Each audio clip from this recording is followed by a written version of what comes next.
देखिए, मैंने माननीय मुख्यमंत्री आदरणीय योगी आदित्यनाथ जी से मांग करी है कि उत्तर प्रदेश में जब रजिस्टर्ड हुए वक्फ तो 2 लाख से ऊपर थे और आज की तारीख में 1,27,000 सुन्नी और शिया में वक्फ की संपत्तियां रजिस्टर्ड हैं और संपत्तियां कितनी होंगी, अकूत संपत्तियां हैं, उसके बारे में तो कभी दर्शाया नहीं गया। और सबसे बड़ी चीज है, इनसे आने वाली जो इनकम थी, आमदनी थी, उसके बारे में कोई ऑडिट कहीं किसी के पास नहीं है।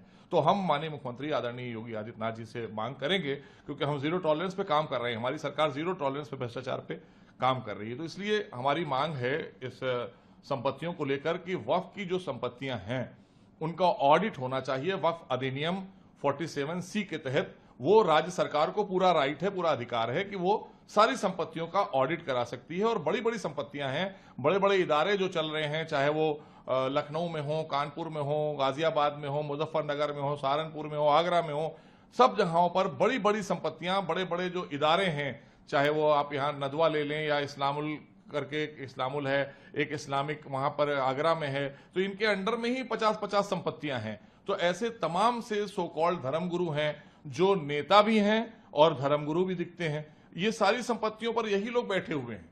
और अगर आपसे हम मोटी मोटी बात करें तो ऑडिट की बात जहां तक आती है, लखनऊ शहर में ही खाली 4,000 संपत्तियां वक्फ में रजिस्टर्ड हैं, सुन्नी और शिया मिला के 4,000 संपत्तियां।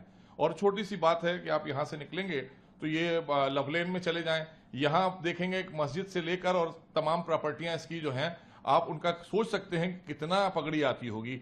मामूली से मामूली पगड़ी भी अगर आती होगी 50 लाख 1 करोड़ के आसपास, लेकिन वो क्या दर्शाते हैं। तो ये जब ऑडिट कराएगी उत्तर प्रदेश सरकार, आदरणीय योगी जी के नेतृत्व की सरकार, तो अपने आप दूध का दूध और पानी का पानी होगा। 1,50,000 औकाफ, 1,50,000 रजिस्टर्ड वक्फ संपत्तियां, और आज तक कोई आमदनी नहीं दिखाता है। तो इसलिए ऑडिट कराकर हम इसको पारदर्शी भी बनाएंगे और दोषियों को सजा भी दिलाने का काम करेंगे। आप नोवेल्टी के सामने चले जाइए, नोवेल्टी के सामने आप जाएं, वो चार मीनार बिरयानी आप लोग खाते हैं वहां पे, अक्सर देखा होगा लोग खाने आते हैं, तो वहां लाइन से दुकानें, तो वहां की एक दुकान की पगड़ी कितनी होती होगी।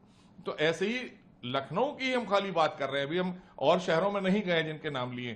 तो ये अगर इन शहरों पर ऑडिट हो जाए, ऑडिट के बाद जब चीजें सामने आएंगी तो हमें लगता है हजारों करोड़ रुपए का तो ऐसे ही अनियमितताएं आ जाएंगी और दूध का दूध और पानी का पानी हो जाएगा। तमाम लोग जो आज उछल रहे हैं, बोल नहीं रहे हैं, ये सब के सब आ जाएंगे। सफेद पोश भी आएंगे और बड़ी बड़ी टोपी और दाढ़ी वाले लोग भी आ जाएंगे, जो लोग बैठे हुए हैं उस पर कुंडली मार के। तो ये तो आपने जो भ्रष्टाचार किया है, अपने भ्रष्टाचार को छुपाने के